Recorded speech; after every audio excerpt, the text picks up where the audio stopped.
Hey, hi guys, welcome back. All right, so this is going to be a storyline for Sag, and let's just see. This is going to have probably a lot of symbolism in it because this week I'm sitting in front of the Eye of Horus, and of course, that's very representational of this.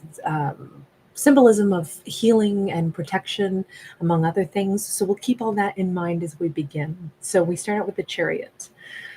First off, literally, somebody could have horses or like horses.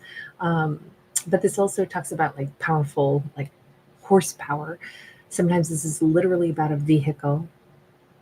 But we do have three horses instead of the typical two pulling this chariot forward. And one of them is the dark horse.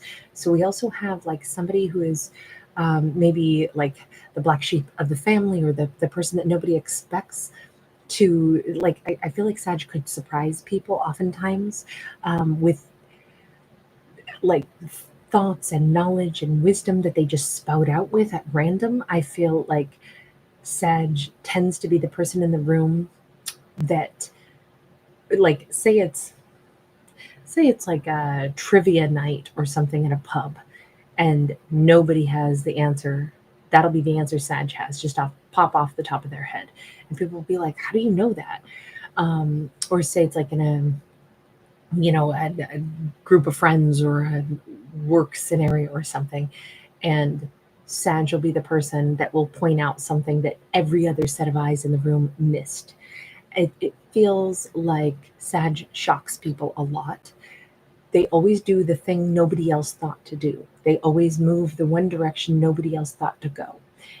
That has a very special bearing in this story, I think. Now, it could be because this Sag could be extremely attuned to their own emotions. They could make a lot of emotionally based decisions, not like, oh my God, I'm upset, so I'm going to do something crazy. No, I'm saying they may listen to their gut intuition. Cancerian energy is here. I feel like this Sag might keep a lot of their innermost thoughts to themselves, but it does not mean that they don't have tons and tons and tons of innermost thoughts. And it doesn't mean that they are not deeply empathic. They're just careful enough not to tell everybody exactly what they're picking up on. But the moments that they choose to, or the intuition hits that they get that make them move forward, say something. I feel like Sag could shock people by like every once in a while just saying exactly out loud what a person was thinking in their mind. And that could be a bit of a surprise. Now, Sag is moving forward in their life in this storyline. They have some kind of success that they're directly headed for. Ooh, could be financial success. We got a Man of Discs, which is the King of Pentacles in any other deck. Um, there is something here where I don't know if somebody's going to be. Horses keep coming up, by the way. Now we have a sculpture of one, but like a very ancient sculpture. I'm wondering if Sag has like a maybe that's their power animal, or that's something that they have always loved, or that sense of, we'll say, there's a freedom of spirit in this storyline for our Sag. That's what I see, and I think it's going to be recognized by a King of Pentacles. Now, this could truly be a masculine. This could be somebody who has their own sense of wildness.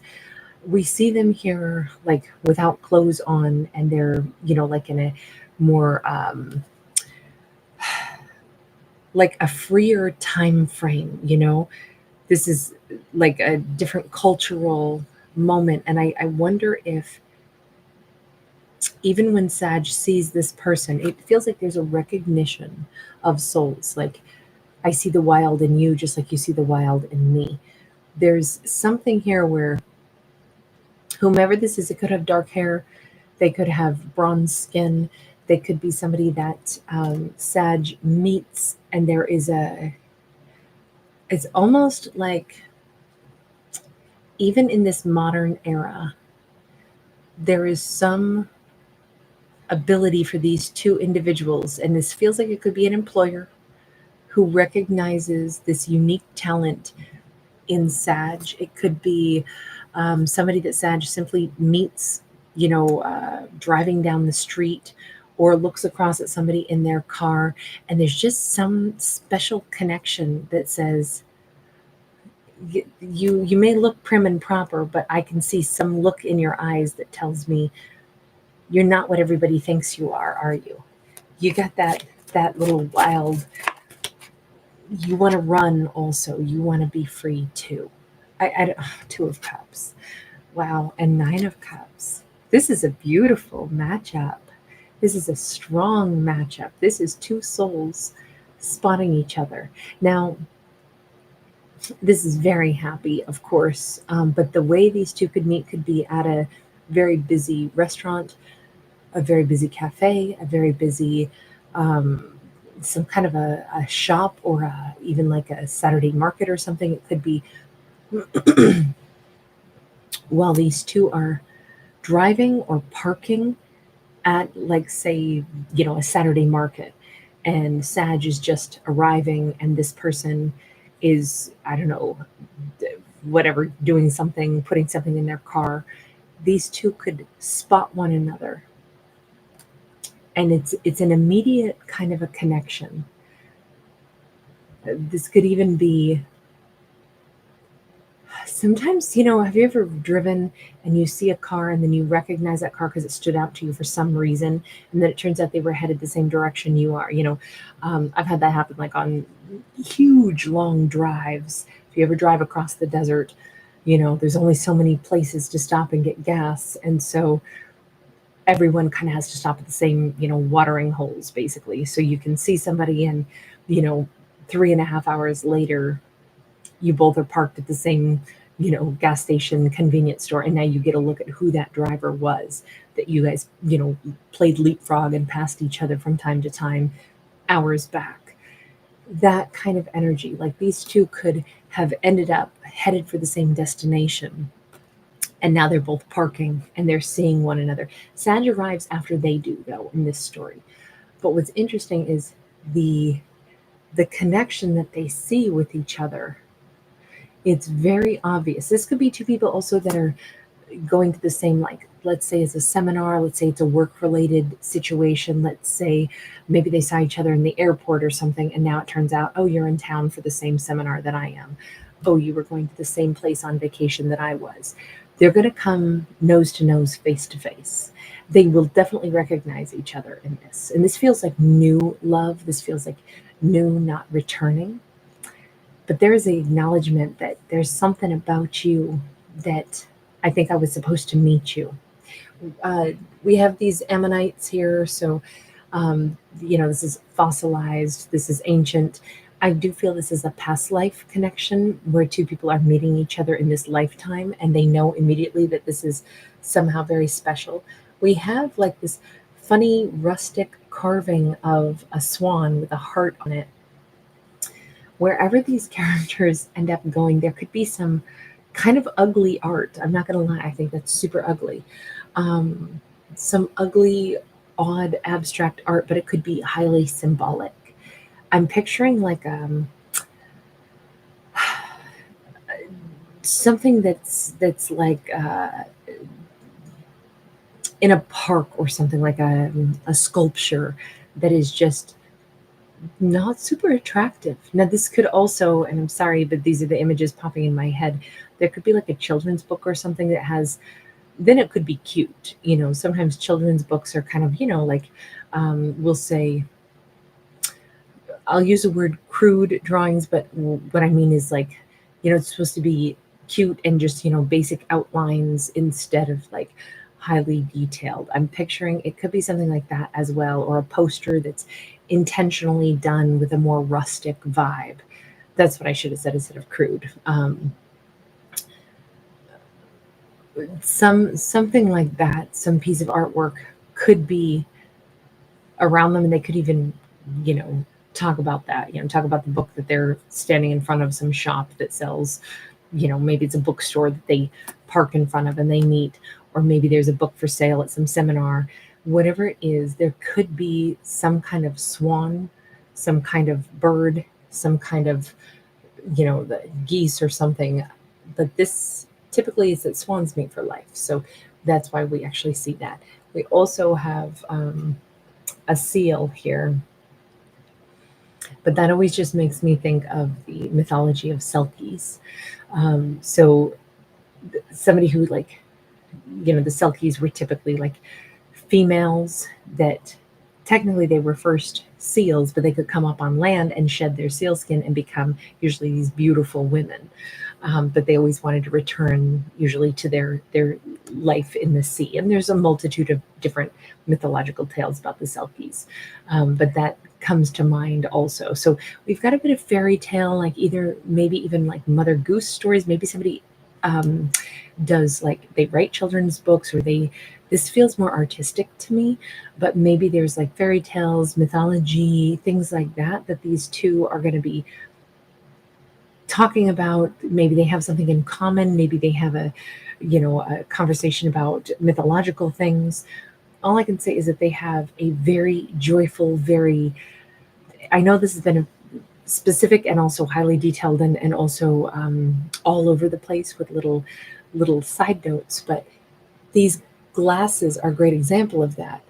I'm feeling like there will be so much conversation, and the conversation could bounce all over the place between Sag and this new person.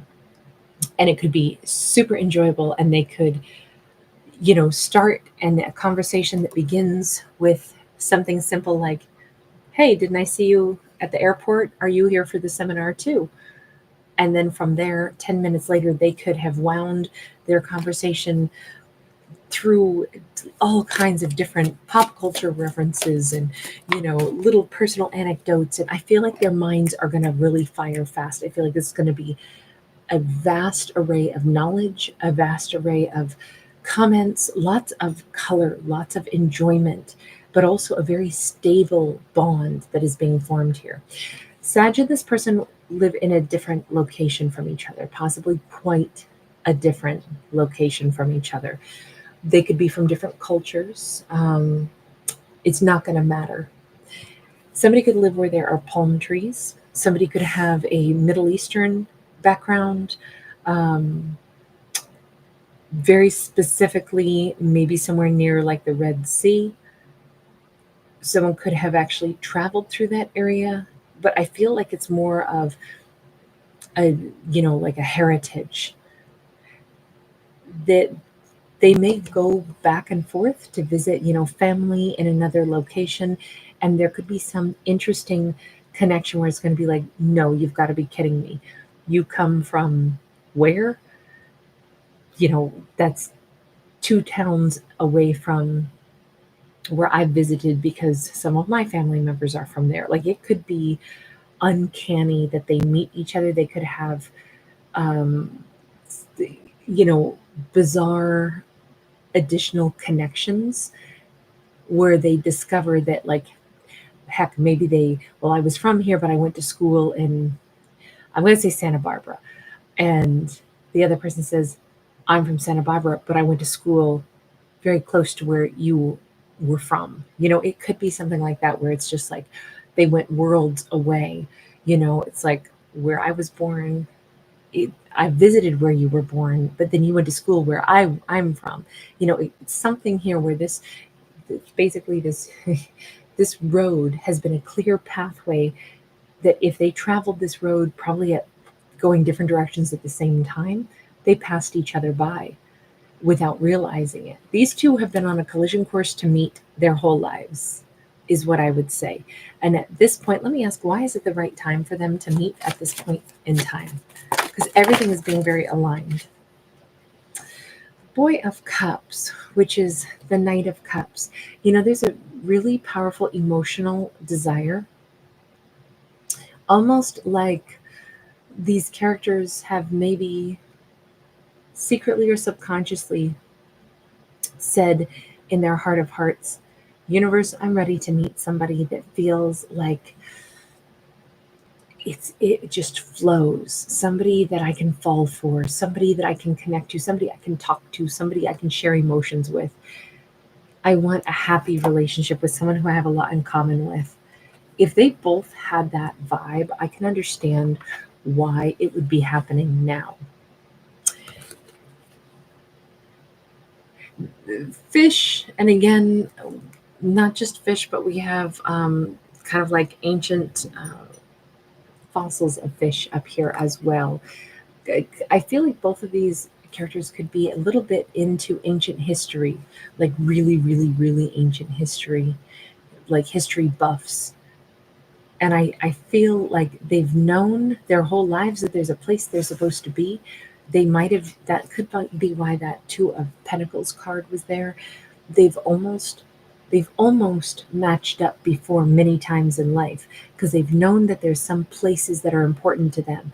Like why somebody who, whatever, lives in Santa Barbara wants to go to some very specific location, like I say, somewhere, seemingly exotic, or somewhere in the Middle East, or, why would they want to do that? Also, I have Turkey in my mind as well. Turkey. Um, and Morocco specifically. Actually, that looks a lot more like Morocco to me, to be honest. But why have these two locations been so special to both of them most of their lives? Because they sensed that the other one was there, even though they didn't know each other yet. This feels really powerful, and it feels like I love it when we get like a new love story that explains the how and the why, that characters sometimes are like drawn to certain places in life, or drawn to certain energies in life. And it's kind of like because they already knew that their special person was somewhere out there. So anyway, I'm going to leave this one here. Thank you so much for giving it a thumbs up and subscribing if you do enjoy my storytelling and want more of it. Thank you so much, Saggies, for being here. Bye for now.